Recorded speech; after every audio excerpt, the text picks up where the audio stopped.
Hello student, welcome to success sign. हम लोगों ने पिछली क्लास में क्या देखा था कि हमने देखा कि सीमेंट क्या होता है।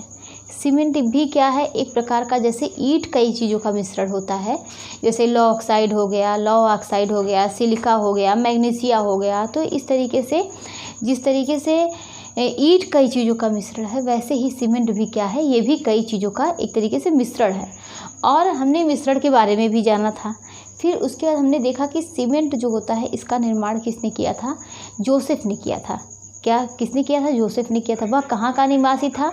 वह यहाँ का पोर्टलैंड का निवासी था। पोर्टलैंड क्या है? एक स्थान का नाम है, और उसी स्थान के नाम पर उसने अपना पहला जो साधारण सीमेंट बनाया, उसी स्थान के नाम पर भी बनाया। ठीक, वो क्या था? पोर्टलैंड सीमेंट साधारण सीमेंट था। फिर उसके बाद हमने क्या देखा कि सीमेंट जो है वह कई प्रकार के हैं। कौन कौन से हैं उसके बारे में, जैसे सीमेंट जो होता है ये क्या है, ये आकर्षण के लिए भी है, उसके बारे में हमने देखा। फिर क्या है, ये दीवारों को मजबूती प्रदान करता है। सीमेंट क्या करता है? दीवारों को मजबूती प्रदान करता है। और उसमें भी हमने कई प्रकार देखा था। क्या हमने देखा था कि साधारण सीमेंट होते हैं, शीघ्र जमने वाला सीमेंट होता है, और क्या होता है, रंगीन सीमेंट होता है। फिर क्या होता है, फिर चौथा हमने पढ़ा था कि धमन भट्टी सीमेंट। फिर पांचवा पढ़ा कि पोर्टलैंड धमन भट्टी सीमेंट। फिर उसके बाद हमने क्या पढ़ा था कि धमन भट्टी सीमेंट। उसके बाद हमने सफ़ेद सीमेंट के बारे में पढ़ा। तो इस तरीके से हमने कई सीमेंट के बारे में जाना। तो साधारण सीमेंट हमने देखा कि ये सबसे ज़्यादा इसका यूज़ किया जाता है घर बनाने के लिए। भवन निर्माण में सबसे ज़्यादा यूज़ होने वाला कौन सीमेंट होता है कि साधारण सीमेंट, जिसको कहते हैं पोर्टलैंड सीमेंट। ठीक, उसके बाद हमने क्या देखा कि दूसरा सीमेंट क्या था कि शीघ्र जमने वाला सीमेंट। जो पुल और ब्रिज बनाए जाते हैं, इसी शीघ्र जमने वाले सीमेंट से तैयार किए जाते हैं। फिर हमने तीसरा क्या देखा था, रंगीन सीमेंट जो साधारण सीमेंट होता है, उसी में क्या, साधारण सीमेंट में ही उसमें कलर डालकर तैयार किया जाता है, जिसे कहते हैं रंगीन सीमेंट, जो कि क्या किया जाता है, दीवारों के आकर्षण को बढ़ाने के लिए इसको तैयार किया जाता है, जिसको क्या बोलते हैं, रंगीन सीमेंट। उसके बाद हमने चौथा सीमेंट हमने क्या देखा कि धमन भट्टी सीमेंट। धमन भट्टी सीमेंट में हमने क्या देखा था कि इसको कैसे तैयार किया जाता है। इसको जो लोहे की छड़ होती है, यानी जो स्लैग से, लोहे की छड़ से उसका जो चूरा होता है, जब वो छड़ बनाई जाती है तो उसका जो चूरा बचता है, उससे और उसकी राख से इसको तैयार किया जाता है। यानी एक तरीके से इसको आप कह सकते हैं कि जो व्यर्थ पदार्थ होते हैं उससे तैयार किया जाने वाला कौन सीमेंट है? धमन भट्टी सीमेंट। ठीक, और व्यर्थ पदार्थों से तैयार किया जाता है। फिर अगर पूछा जाए कि पर्यावरण हितैषी सीमेंट कौन सा है, तो इसका क्या जवाब होगा? पर्यावरण हितैषी सीमेंट कौन सा है? क्या बोलेंगे? पोज़ोलैजिक सीमेंट। क्या बोलेंगे? पोज़ोलैजिक सीमेंट। ये क्या होता है कि ये पर्यावरण हितैषी होता है। जब ज्वालामुखी विस्फोट होता है, तो जब जो लावा निकलता है, वहाँ पर जो जल जाता है वहाँ का स्थान, वहाँ पर जो राख बचती है, उस राख से ये सीमेंट तैयार किया जाता है। सीमेंट को हम तैयार कैसे करते हैं कि जैसे जो सारे मिश्रण हैं उसको हम आग के संपर्क में ले जाते हैं और वहाँ पर उसको गर्म करते हैं। गर्म करने के बाद जब वो एक तरीके से ढेले का रूप ले लेता है, किसका रूप लेता है? ढेले का रूप ले लेता है। और जब उस ढेले का रूप उसको ठंडा करते हैं, ढेला तैयार हो गया बनकर, तब उसको हम क्या करते हैं? ठंडा करते हैं। ठंडा करने के बाद उसको हम क्या करते हैं? बारीक पीस लेते हैं। बारीक पीसने के बाद जो उसका जो बारीक जो पाउडर तैयार हो जाता है, उसे ही हम क्या कहते हैं कि उसे हम क्या बोलते हैं? सीमेंट बोलते हैं। आप देखते होंगे कि सीमेंट जो है वो बहुत जल्दी, कुछ सीमेंट ऐसे होते हैं जो कुछ दिन तक ठीक रहते हैं, लेकिन कोई सीमेंट बहुत दिन तक खरीद के नहीं रखता है, क्योंकि वो क्या होता है, वो जम जाता है। तो इसका यूज़ तो घरों में बहुत ज़्यादा नहीं होता है, लेकिन जो सीमेंट होते हैं वो रखे जम जाते हैं। तो इसी तरीके से हमने सीमेंट के बारे में, पोज़ोलैजिक सीमेंट हो गया। फिर सफ़ेद सीमेंट हमने जो पढ़ा था, वाइट सीमेंट जिसको बोलते हैं। इसको सफ़ेद सीमेंट का यूज़ क्या होता है? जो मोज़ेक पत्थर, ये सब चीज़ें होती हैं, जो टाइल्स वगैरह होती हैं, इसको बीच में भरने के लिए, इसको जोड़ने के लिए, इसको बीच में जोड़ने के लिए हम किस सीमेंट का यूज़ करते हैं? सफ़ेद सीमेंट का। तो हमने सीमेंट के बारे में डिटेल में पढ़ा था। अब हम प्लास्टिक के बारे में हमने डिटेल में थोड़ा बहुत समझ लेते हैं कि प्लास्टिक क्या है। प्लास्टिक क्या है कि ये दो प्रकार की होती है। ये एक तरीके से मानव निर्मित है, और इसमें कौन सा क्या होता है, इसके जो प्लास्टिक होती है, इसमें ये नॉन बायोडिग्रेडेबल है। क्या है? नॉन बायोडिग्रेडेबल है। ठीक। और प्लास्टिक जो होती है इसमें क्या होता है कि इसमें पॉलीमराइजेशन की प्रक्रिया की जाती है। प्लास्टिक में पॉलीमराइजेशन की प्रक्रिया की जाती है। इस प्रक्रिया में क्या होता है, जब इसको आग के संपर्क में लाया जाता है तो इसके जो सारे अणु होते हैं वो आपस में एकदम जुड़ जाते हैं, जिससे क्या होते हैं कि प्लास्टिक जो होता है वो बहुत मजबूत हो जाता है। ठीक। प्लास्टिक क्या होता है, इसमें पॉलीमराइजेशन की प्रक्रिया की जाती है, नॉन बायोडिग्रेडेबल है। ठीक। और इससे क्या होता है कि इससे जो उसके सारे अणु होते हैं वो आपस में जुड़ जाते हैं, जिससे उसमें मजबूती आ जाती है। ठीक। और प्लास्टिक जो होते हैं वह दो प्रकार के होते हैं। कौन कौन से होते हैं? एक होता है थर्मोप्लास्टिक, दूसरा होता है थर्मोसेटिंग प्लास्टिक। जो थर्मोप्लास्टिक होता है इसमें क्या होता है कि इसका पुनः चक्रण होता है। थर्मोप्लास्टिक का पुनः चक्रण होता है, यानी इसे पिघलाकर हम फिर से दोबारा कुछ चीज़ें बना सकते हैं, फिर से हम कोई चीज़ तैयार कर सकते हैं थर्मोप्लास्टिक के द्वारा। लेकिन जो थर्मोसेटिंग प्लास्टिक होता है इनका रिसाइकिल नहीं होता है, इनका पुनः चक्रण नहीं होता है, तो इसको हम दोबारा इससे कोई चीज़ तैयार नहीं कर सकते हैं। किससे? थर्मोसेटिंग प्लास्टिक में। तो इसमें कंफ्यूज मत होइए, जो थर्मोप्लास्टिक होता है इनका पुनः चक्रण होता है और थर्मोसेटिंग प्लास्टिक में उसका पुनः चक्रण नहीं होता है। और क्या इसमें क्या होता है थर्मोसेटिंग प्लास्टिक में? एक मेलामाइन है, यूरेथेन है और क्या है, इपॉक्सी है। ठीक। ये तीन हो गए। और ये मेलामाइन जो होते हैं जो माइक्रोवेव के बर्तन होते हैं, माइक्रोवेव में जो बर्तन, क्योंकि जो नॉर्मल बर्तन होते हैं स्टील वगैरह के, इन सब के तो यूज़ होते नहीं, माइक्रोवेव के बर्तन अलग होते हैं ना, तो माइक्रोवेव के जो बर्तन होते हैं इसी मेलामाइन से ही बनाए जाते हैं। ठीक। अब हम आज पढ़ेंगे, पहले हमने क्या पिछली क्लास में हमने कहा था कि हम उसके नेक्स्ट क्लास में हम पहले क्या देखेंगे, 3R और 4R, क्योंकि यहाँ से क्वेश्चन बनते हैं। तो हम पहले इसको देखेंगे कि 3R क्या है और 4R क्या है। देखते हैं 3R और 4R। ठीक। एक एक करके इसको समझेंगे। पहले क्या होता है, रिड्यूस होता है,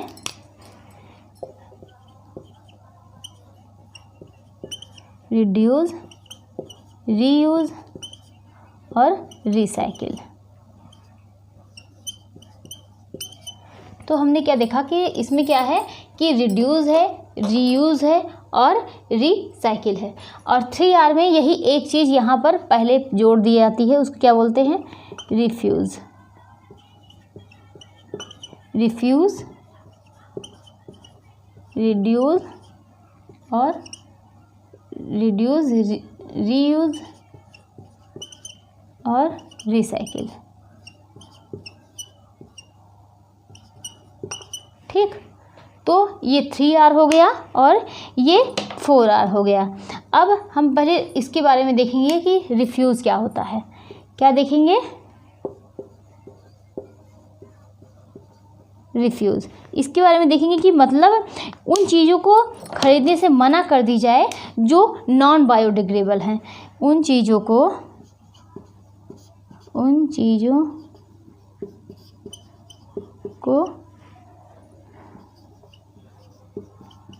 खरीदने से मना कर दी जाए जो नॉन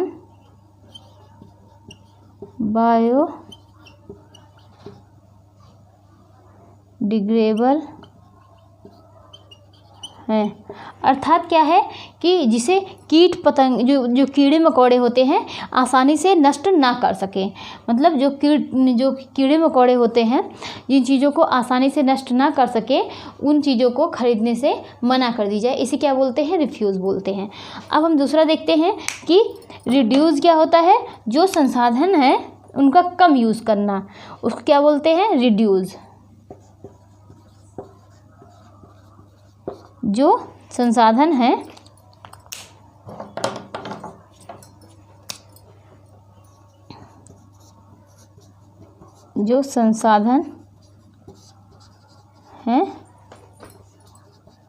उनका प्रयोग कम करना। जैसे पहला क्या था, रिफ्यूज़, उन चीज़ों को खरीदने से मना कर दी जाए जो नॉन बायोडिग्रेडेबल हैं, मतलब जिन चीज़ों को आसानी से नष्ट ना किया जाए, उन चीज़ों को खरीदने से मना कर दिया। जैसे कि प्लास्टिक पे इसीलिए प्लास्टिक देखिए बीच में बैन कर दिया गया था, खरीदने के लिए मना कर दी गई थी क्योंकि इसे आसानी से इसे नष्ट नहीं किया जा सकता है। तो ये क्या है, नॉन बायोडिग्रेडेबल हो। और दूसरा क्या है कि रिड्यूस, जो संसाधन है उनका प्रयोग कम करना, कि अगर जो संसाधन है जिसका हम पुनः प्रयोग नहीं, मतलब पुनः उसको हम किसी दूसरे रूप में प्राप्त नहीं कर सकते हैं, उनको हम कम यूज़ करें, मतलब उनका बचत करें हम। जैसे कि आप लाइट, प्रकाश जो है, अगर हम उसका यूज़ कर लें तो क्या वो दोबारा फिर हम उसको प्राप्त कर सकते हैं? नहीं। तो उनका यूज़ हम कम करें, ठीक। तो जैसे हम जिस रूम से निकल रहे हैं, अगर लाइट और पंखे ये सब चल रहे हैं तो उनको हम बंद कर दें। ये नहीं कि हम रूम से बाहर जा रहे हैं और लाइट पंखे सब चल रहे हैं, तो अगर क्योंकि जो खर्च हो जाएंगे वो दोबारा हम उनको प्राप्त नहीं कर सकते हैं। तो रिड्यूस क्या है, जो संसाधन है उनका प्रयोग कम करना, ये क्या कहलाता है कि ये रिड्यूस कहलाता है, ठीक। और अब हम देखेंगे कि रीयूज़ क्या है, कि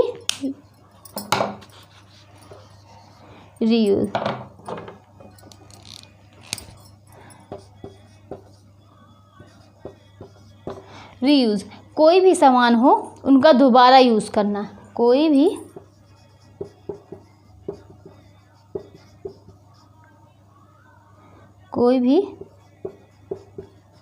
सामान का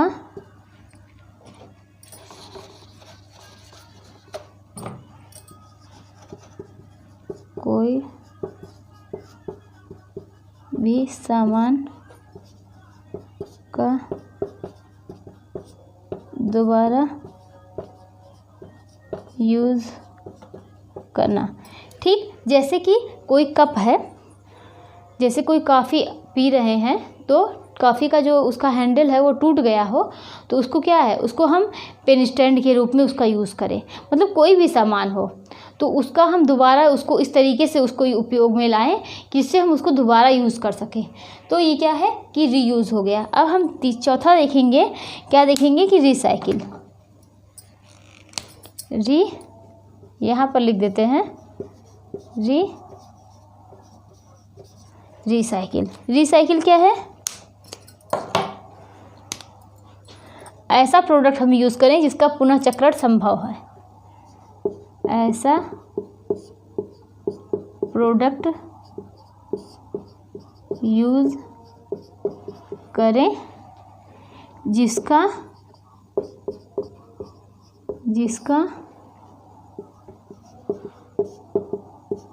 पुनः चक्रण संभव हो। तो हमने देखा कि 3R और 4R क्या होते हैं। इसको हमने देखा कि 3R जो होता है, रिड्यूस होता है, रीयूज़ होता है, रिसाइकिल होता है। उसी रिड्यूस, रीयूज़ और रिसाइकिल में पहला एक और जोड़ दिया जाता है, रिफ्यूज़।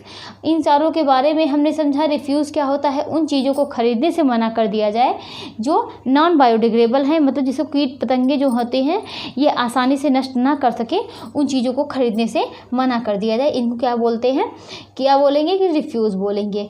उसके बाद रिड्यूस क्या होता है कि जो संसाधन है उनका प्रयोग कम करना, जैसे लाइट वगैरह ये सब जल रही हैं इनका यूज़ कम करना, जल का यूज़ कम करना, कि जिनको हम दोबारा प्राप्त ना कर सकें, ऐसे चीज़ों का हम यूज़ कम करें। और रीयूज़ क्या होता है, कोई भी सामान है उनको दोबारा यूज़ करना।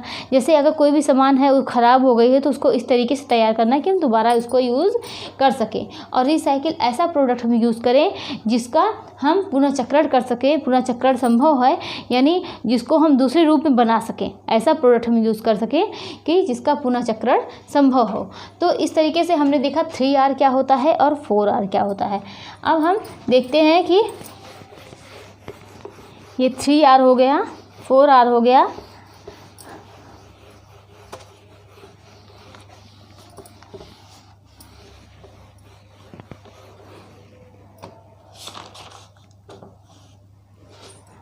अब हम थोड़ा बहुत देखेंगे कि कचरा जो होता है, कचरा जो होता है, ये भी यहाँ से भी क्वेश्चन बने हैं कि कौन सा कचरा किस डिब्बे में रखना चाहिए। तो ये देखते होंगे कि जगह जगह अब मतलब रखा रहता है, कहीं ग्रीन कलर का डस्टबिन रखा रहता है, कहीं रेड कलर का रखा रहता है, कहीं ब्लू कलर का रखा रहता है। तो आप हॉस्पिटल में चले जाइए, वहाँ पर अलग अलग तरीके के आप डस्टबिन देखेंगे। तो इस तरीके से हम मतलब ये होता है कि कौन सा कचरा किस में रखा जाए। तो अब हम देखते हैं कचरा जो होता है ये हरे रंग का डिब्बा, जो हरे रंग का डिब्बा होता है, इसमें हम कौन सा कचरा रखते हैं? इसमें हम रखेंगे कि गीला कचरा डाला जा सकता है। क्या करेंगे कि गीला कचरा। अब गीले कचरे में हम क्या रखेंगे कि ऐसा कचरा जो बायोडिग्रेडेबल जैविक हो। ऐसा कचरा, इसमें क्या रखेंगे? ऐसा कचरा जो बायोडिग्रेडेबल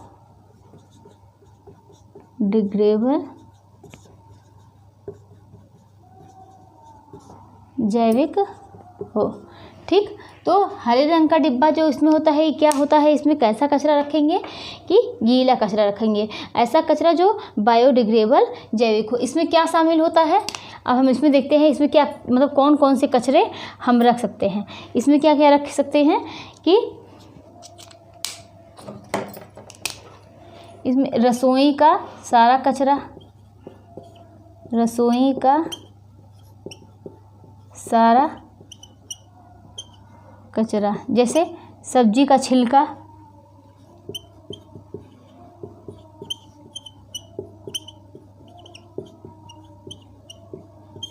क्या देखेंगे कि सब्जी का छिलका और अंडे का छिलका, अंडे का छिलका और रोटी जैसे खाद्य सामग्री,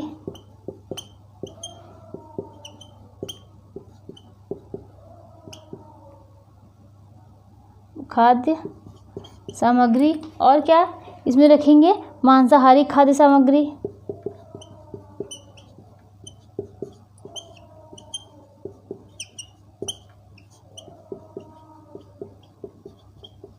शाकाहारी खाद्य सामग्री,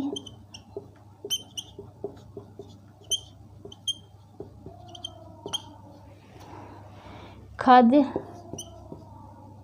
सामग्री इत्यादि। तो हमने क्या देखा? हरे रंग के डिब्बे में ऐसा कचरा हम रखेंगे, मतलब उसमें गीला कचरा रखेंगे।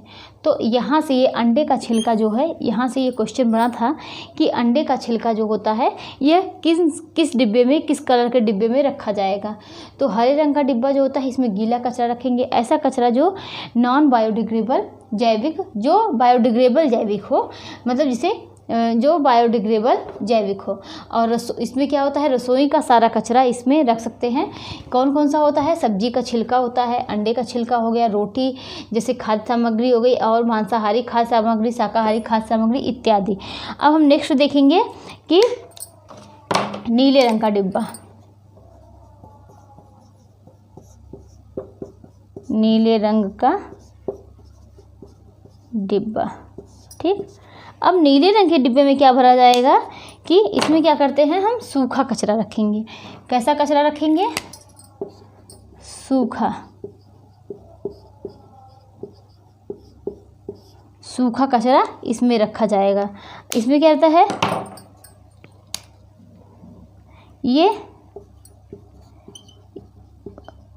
ये बायोडिग्रेडेबल नहीं होते हैं, नहीं होते हैं। तो इसमें जो हरे रंग के डिब्बे में रखा जाता है इसे ये बायोडिग्रेडेबल होते हैं, लेकिन जो नीले रंग के डिब्बे में रखा जाता है ये बायोडिग्रेडेबल नहीं होते हैं। इसमें क्या शामिल होते हैं इसको हम देखते हैं कि सूखे कचरे में इसमें क्या आता है। और ऐसा नहीं है कि जो सारा कचरा होगा वही बायोडिग्रेडेबल नहीं होगा, कुछ ऐसे होते हैं जो बायोडिग्रेडेबल होते हैं इसमें, लेकिन ज़्यादातर ऐसे होते हैं। इसमें प्लास्टिक बोतलें होती हैं, प्लास्टिक बोतलें, और पुराने कपड़े,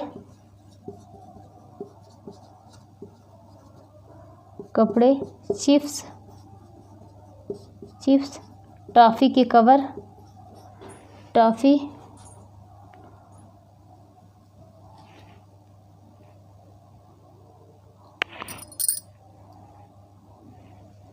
टॉफ़ी के कवर, दही के पैकेट, दही दूध के पैकेट,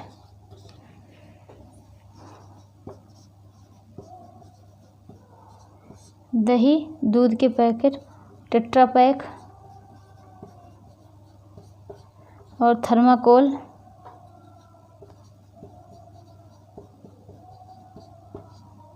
और थर्माकोल और इससे जुड़े सामान,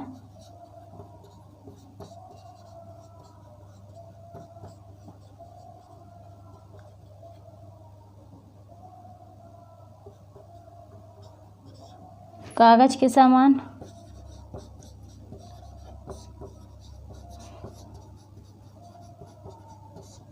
प्लेट, पैकेट, पेपर, कप, अखबार, डिब्बे। इसमें क्या देखेंगे कि नीले रंग का कचरा ये क्या होते हैं, ये जो बायोडिग्रेडेबल नहीं होते हैं, और ये क्या होते हैं, हरे रंग के कचरे जो होते हैं ये बायोडिग्रेडेबल होते हैं। तो इसमें क्या होता है, नीले रंग में क्या क्या रखे जाएंगे डिब्बे, जो इसका डस्टबिन होता है नीले रंग का, प्लास्टिक बोतलें, पुराने कपड़े, चिप्स, टॉफ़ी के कवर, दूध दही के पैकेट, टेट्रा पैक, थर्माकोल और उससे बने हुए जो भी सामान होते हैं, प्लेट हुआ और गिलास हुआ, और पेपर हुआ, अखबार हुआ, ये सब चीज़ें इनसे होती हैं इसमें। अब हम देखेंगे अस्पताल में भी कि अस्पताल में कई प्रकार के डिब्बे और रखे रहते हैं, उसमें अलग अलग कचरे डाले जाते हैं।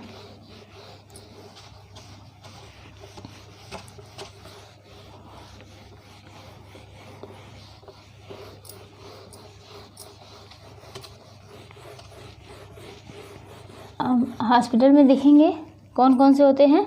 अस्पतालों में कचरा प्रबंधन के लिए अलग अलग कई तरीके के डिब्बे रखे रहते हैं। इसमें क्या होता है, लाल डिब्बा, लाल डिब्बा। अब लाल डिब्बा में क्या क्या रखा जाएगा इसको देखेंगे। इसमें क्या रहेगा, ब्लड बैग रहेगा, ब्लड बैग,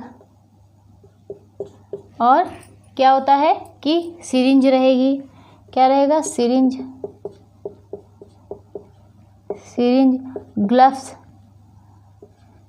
ग्लव्स रहेगा, और यूरिन के बैग रहेगा, यूरिन के बैग रहेगा। कौन कौन सा, ब्लड बैग हो गया, सिरिंज हो गया, ग्लव्स हो गया, यूरिन के बैग हो गया। तो इस तरीके से हमने देखा कि लाल डिब्बा में पाइप हो गए, ट्यूब के पाइप। तो ये सब क्या होते हैं, लाल डिब्बे में रखे जाते हैं। जो लाल रंग के डस्टबिन होते हैं उसमें रखे जाते हैं क्या, ब्लड बैग हो गया, सिरिंज हो गया, ग्लव्स हो गया, यूरिन के बैग हो गए और ट्यूब के पाइप हो गए। नेक्स्ट देखते हैं पीला डिब्बा। क्या देखते हैं, पीला डिब्बा।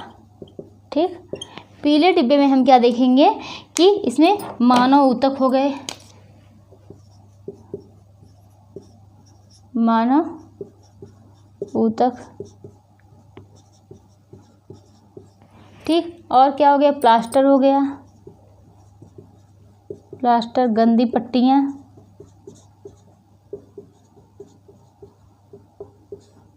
और रक्तरंजक रुई, रक्त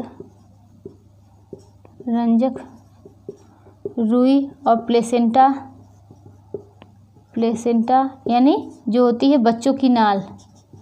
प्लेसेंटा को क्या बोलते हैं, बच्चों की नाल। उसके बाद क्या हो गया, मानव के कटे भाग, मानव के कटे भाग। अब पीला डिब्बा में क्या हो गया, पहले लाल डिब्बा में देखेंगे blood bag, syringe, gloves, urine के बैग, ट्यूब के पाइप। पीला डिब्बा में मानव ऊतक यानी टिश्यू, प्लास्टर, गंदी पट्टियाँ, रक्तरंजक रुई, प्लेसेंटा, बच्चों की नाल मतलब प्लेसेंटा जिसको बोलते हैं, और मानव के कटे भाग। नेक्स्ट डिब्बा होता है, क्या होता है, नीला डिब्बा, नीला डिब्बा। अब नीले डिब्बे में क्या रखेंगे कि सुइयाँ, ब्लेड, दवाओं का कचरा, सुइयाँ, ब्लेड, दवाओं का कचरा, कांच की टूटी बोतलें की टूटी बोतलें, और क्या है, प्लास्टिक की टूटी फूटी बोतलें, प्लास्टिक की टूटी फूटी बोतलें। अब नेक्स्ट डिब्बा क्या होता है, काला डिब्बा। काला डिब्बा में क्या होता है, जो बेकार दवाइयाँ होती हैं। काला डिब्बा में बेकार दवाइयाँ,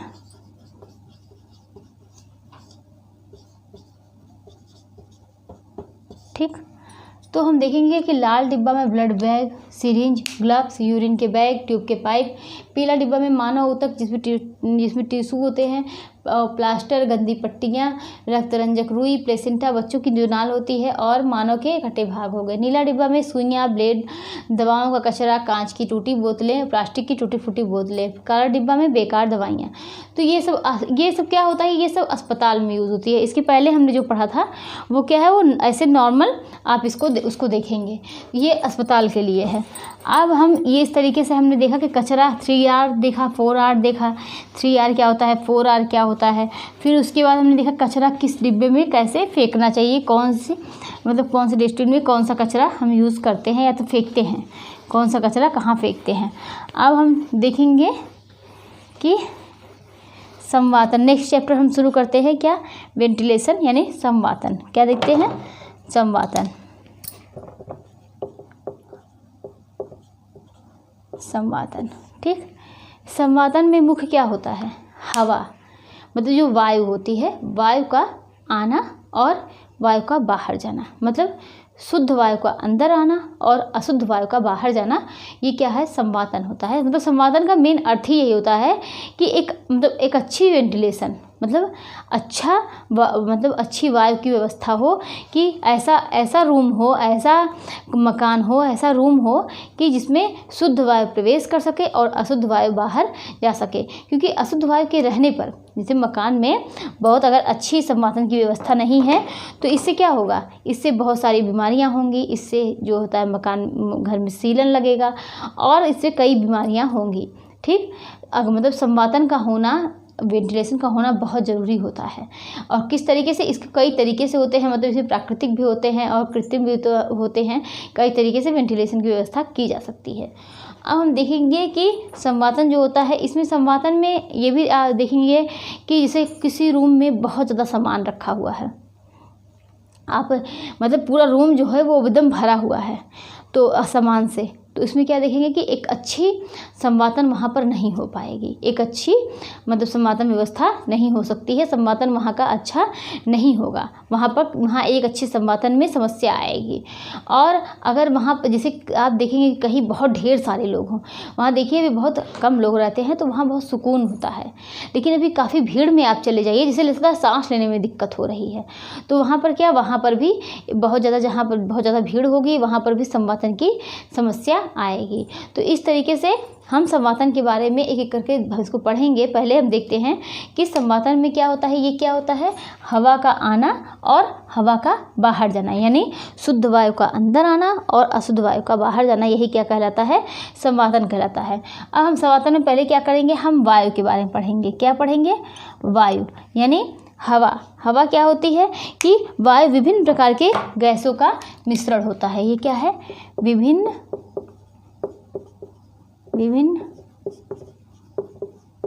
प्रकार के गैसों का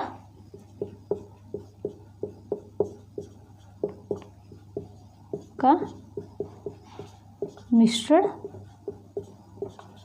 होता है, ठीक। तो हम क्या देखेंगे, संवातन जो होता है, ये वायु जो होता है, ये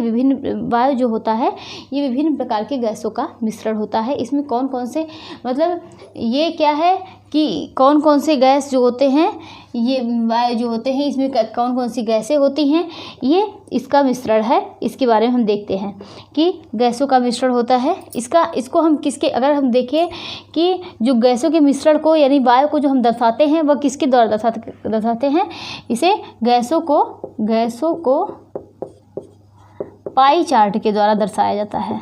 पाई चार्ट के द्वारा दर्शाया जाता है। आप देखेंगे कि जो पाई चार्ट होते हैं, यहाँ से भी क्वेश्चन बनता है कि पाई चार्ट क्या होता है, इस पे क्या दर्शाते हैं, मतलब इस तरीके से भी क्वेश्चन बनते हैं। तो वायु जो होता है विभिन्न प्रकार को गैसों का मिश्रण होता है और गैसों को पाई चार्ट के द्वारा दर्शाया जाता है। अब हम देखेंगे कि जैसे इस तरीके से है, अब इसमें कई जो ये इस तरीके से बना हुआ है। अब हम इसमें देखते हैं कई प्रकार की गैसें हैं। तो सबसे ज़्यादा कौन सी है, कौन सी गैस सबसे ज़्यादा है, नाइट्रोजन। क्या है, नाइट्रोजन। इस कितना परसेंट है ये, नाइट्रोजन 78.8%। कितना है, मतलब पूरे मतलब वायु में सबसे ज़्यादा, वायुमंडल में सबसे ज़्यादा गैसें कौन सी पाई जाती हैं, नाइट्रोजन पाई जाती है। कितना है, 78.8%। ठीक, अब नेक्स्ट है कौन सी, ऑक्सीजन। ये कितनी परसेंट है, ऑक्सीजन इसको कितनी, 21%। कितना है, 21% है ऑक्सीजन। अब तीसरा क्या है, कार्बन डाइऑक्साइड। कार्बन डाइऑक्साइड ये कितना है, 0.03। और अब इसमें क्या है, ये जो अन्य गैसें होती हैं, यहाँ पर अन्य गैसें 0.94। तो इस तरीके से हमने देखा कि जो नाइट्रोजन है वह 78% है, ऑक्सीजन 21% है और कार्बन डाइऑक्साइड 0.03% है। और अन्य गैसें इसमें आर्गन हो गई और छोटी छोटी कई गैसें होती हैं, ये अन्य गैसों के अंतर्गत आती हैं। तो अब हम देखेंगे कि नाइट्रोजन जो होती है इसको क्या, पहले हम देखेंगे कि ऑक्सीजन क्या होती है, कि ये प्राणदायिनी गैस है। ऑक्सीजन क्या है,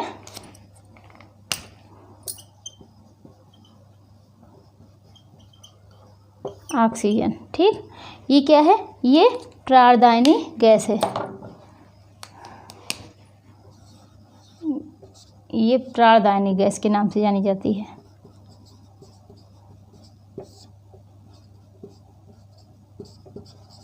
क्योंकि जो हम सांस लेते हैं, जो हम शुद्ध वायु ग्रहण करते हैं, ये क्या है, कार्बन डाइऑक्साइड तो लेते नहीं है, क्या है, ऑक्सीजन है। और हम क्या छोड़ते हैं, मतलब ऑक्सीजन जो है वो हम अंदर ग्रहण करते हैं और कार्बन डाइऑक्साइड हम बाहर छोड़ते हैं।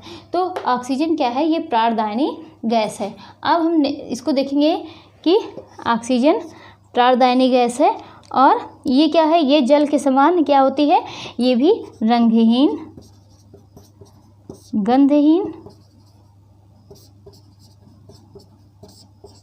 स्वादहीन है। क्या है, रंगहीन, गंधहीन, स्वादहीन है। और ये क्या है, प्राणदायिनी गैस है और रंगहीन, गंधहीन, स्वादहीन है। और अगर नाइट्रोजन जो है, वायुमंडल में नाइट्रोजन गैस ना रहे तो क्या सारी चीज़ें जो होती हैं वह अपने आप जलने लगेंगी। तो एक तरीके से ये एक बहुत ज्वलनशील गैस है। कैसी गैस है, ये ज्वलनशील गैस है।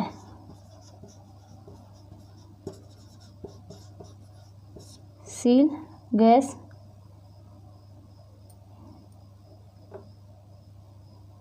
शील गैस है।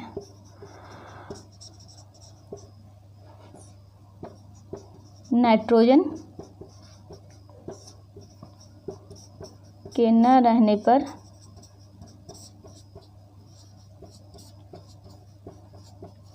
सारी चीज़ें क्या होती हैं, अपने आप जलने लगेंगी।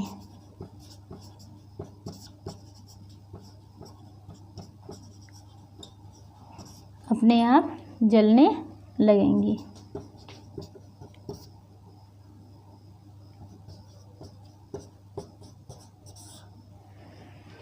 और क्या है कि इसकी शरीर को गर्म रखने में इसकी भूमिका होती है।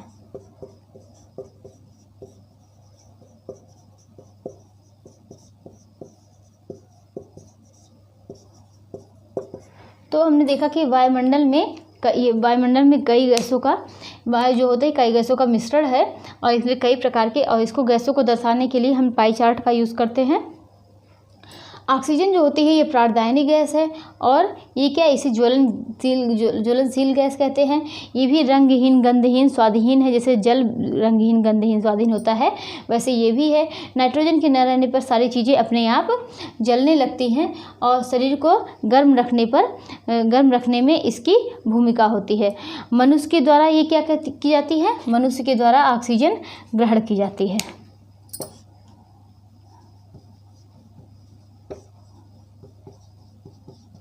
द्वारा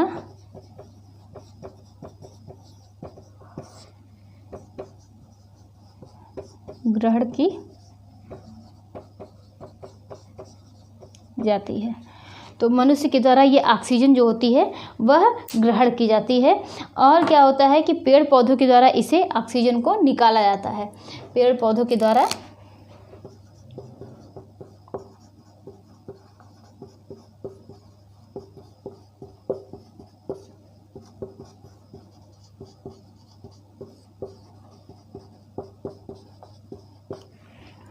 तो वायु जो होता है विभिन्न प्रकार के गैसों का मिश्रण होता है। इसमें nitrogen, oxygen, carbon dioxide gas और अन्य कई गैसें पाई जाती हैं। और ऑक्सीजन जो होती है प्राणदायिनी गैस है, रंगहीन, गंधहीन, स्वादहीन है, ज्वलनशील गैस होती है। और अगर क्या होता है, नाइट्रोजन के न रहने पर सारी चीज़ें क्या होती हैं, अपने आप जलने लगती हैं। जैसे अगर आप सोचिए कि ये एक ग्लास है, ठीक, ये आप इस तरीके से सोचिए कि ठीक, और यहाँ एक दीपक आप रख दीजिए, ठीक, और अगर आप इसे ढक दीजिए खूब अच्छे से, आप इसको यहाँ किसी चीज़ से ढक दीजिए, ठीक, तो क्या ये दीपक जलेगी? नहीं, ये क्या होगा, ये बुझ जाएगा। क्यों बुझ जाएगा? क्योंकि यहाँ पर ये इसलिए बुझ जाएगा क्योंकि इसमें किसकी कमी हो जाएगी, इसमें क्या हमने बताया कि ऑक्सीजन जो होती है वह एक ज्वलनशील गैस है। इसमें गैस का अभाव हो जाएगा और ये ज्वलनशील गैस है। नाइट्रोजन के रहने पर सारी चीज़ें अपने आप जलने लगेंगी। तो यहाँ पर किस चीज़ की कमी हो जाएगी? ऑक्सीजन की कमी हो जाएगी, जिसकी वजह से ये अपने आप बुझ जाएगी, ठीक। तो ये हमने ऑक्सीजन के बारे में पढ़ा। अब हम देखते हैं कार्बन डाइऑक्साइड और नाइट्रोजन।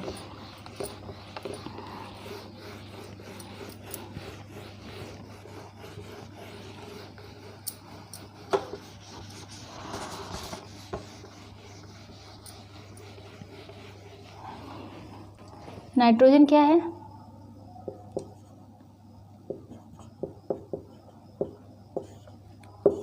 नाइट्रोजन क्या होती है कि एक निष्क्रिय गैस है और नाइट्रोजन सबसे ज़्यादा वायुमंडल में पाई जाने वाली गैस है। सबसे ज़्यादा वायुमंडल में पाई जाने वाली गैस है। और क्या ये एक निष्क्रिय गैस है? कैसी गैस है? निष्क्रिय गैस है, ठीक। ये ऑक्सीजन की सक्रियता को और ज्वलनशीलता को कम करती है।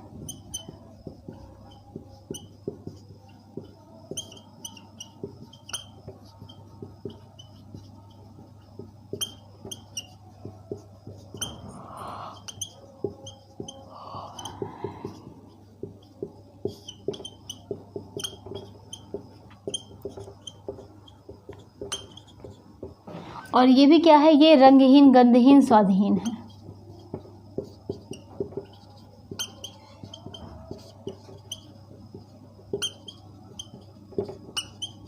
ठीक।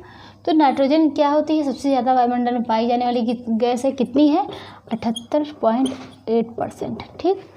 और ये भी क्या है? निष्क्रिय गैस है। ऑक्सीजन की सक्रियता और ज्वलनशीलता को कम करती है। हमने कहा कि ऑक्सीजन अगर नाइट्रोजन ना रहे तो सारी चीज़ें क्या होती हैं, अपने आप जलने लगेंगी। तो क्या है कि ये भी क्या करती है, ऑक्सीजन की सक्रियता और ज्वलनशीलता को कम करती है। अब हम नेक्स्ट देखेंगे कार्बन डाइऑक्साइड CO2। क्या देखेंगे? Carbon dioxide. Carbon dioxide gas वायुमंडल में कितनी % है? 0.03। CO2 यानी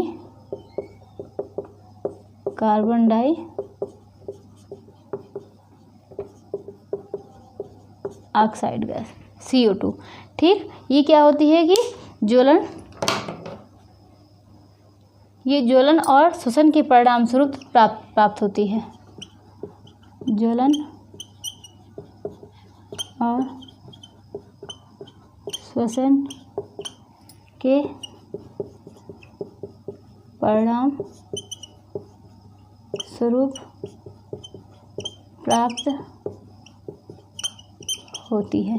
कार्बन डाइऑक्साइड क्या है? ज्वलन और श्वसन के परिणाम स्वरूप प्राप्त होती है। और क्या होती है कि यह ऑक्सीजन और नाइट्रोजन से क्या होती है? भारी होती है। किससे? ऑक्सीजन और नाइट्रोजन से भारी होती और क्या होती है? जलने की प्रक्रिया में ये बाधक होती है।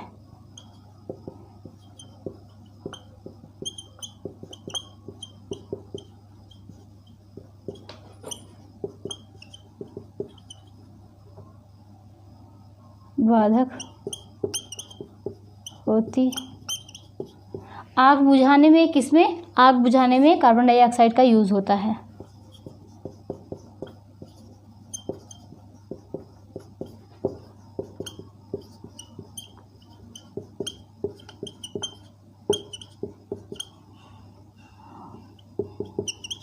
पेड़ पौधों के द्वारा इसी को ग्रहण किया जाता है।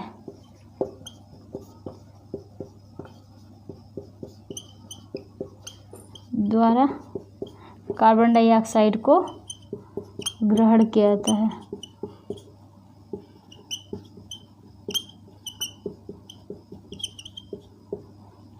अगर जो रोटी हम खाना बनाते हैं, जब रोटी फुलाते हैं तो उसमें कौन सी गैस भरी होती है? तो उसमें कौन सी गैस भर जाती है? कार्बन डाइऑक्साइड गैस भर जाती है। रोटी के फूलने पर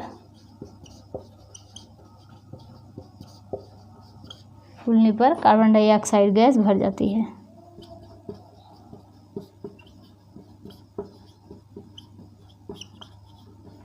है। ठीक, तो हमने देखा कार्बन डाइऑक्साइड गैस क्या होती है? ज्वलन और श्वसन के परिणाम स्वरूप प्राप्त होती है। कोई भी चीज़ जलती है अगर, और या तो हम सांस मतलब छोड़ते हैं तो क्या होता है? कार्बन डाइऑक्साइड गैस उससे प्राप्त होती है। और ऑक्सीजन और नाइट्रोजन से भारी गैस होती है। क्या कौन सी? कार्बन डाइऑक्साइड गैस किससे भारी होती है? ऑक्सीजन और नाइट्रोजन से भारी होती है। ये जलने की प्रक्रिया में बाधक होती है क्योंकि आग को बुझाने में कार्बन डाइऑक्साइड गैस का यूज़ होता है। पेड़ पौधों के द्वारा कार्बन डाइऑक्साइड गैस जब हम कार्बन डाइऑक्साइड गैस हम लोग छोड़ते हैं तो पेड़ पौधे क्या करते हैं? उसको ग्रहण करते हैं। पेड़ पौधे के द्वारा उसी कार्बन डाइऑक्साइड गैस को ग्रहण किया जाता है। रोटी के फूलने पर कार्बन डाइऑक्साइड गैस जो होती है उसमें भरी होती है। ठीक, तो हमने क्या देखा कि कार्बन डाइऑक्साइड गैस देखा और नाइट्रोजन देखा, ऑक्सीजन देखा। अब हम देखेंगे कि संवातन क्या होता है। हमने क्या बताया था आप लोगों को कि संवातन होता है कि शुद्ध वायु का अंदर आना और अशुद्ध वायु का बाहर जाना, यही क्या होता है? संवातन कहलाता है। और संवातन भी क्या होती है कि प्राकृतिक होती है, कृत्रिम होती है। इसमें प्राकृतिक क्या होता है? चूसण हुआ, और क्या हुआ कि विसरण हुआ, संवहन हुआ, वायु क्रिया हुआ, मतलब कई प्रकार के पारिगामी संवातन हुआ। पारिगामी संवातन में क्या हुआ कि मतलब जो आमने सामने पहले देखते थे कि आमने सामने खिड़की और दरवाजे बने होते हैं, मतलब एक तरफ से कि शुद्ध वायु का आना और दूसरी तरफ से अशुद्ध वायु का बाहर चला जाना, यही क्या कहलाता है? पारिगामी संवातन कहलाता है।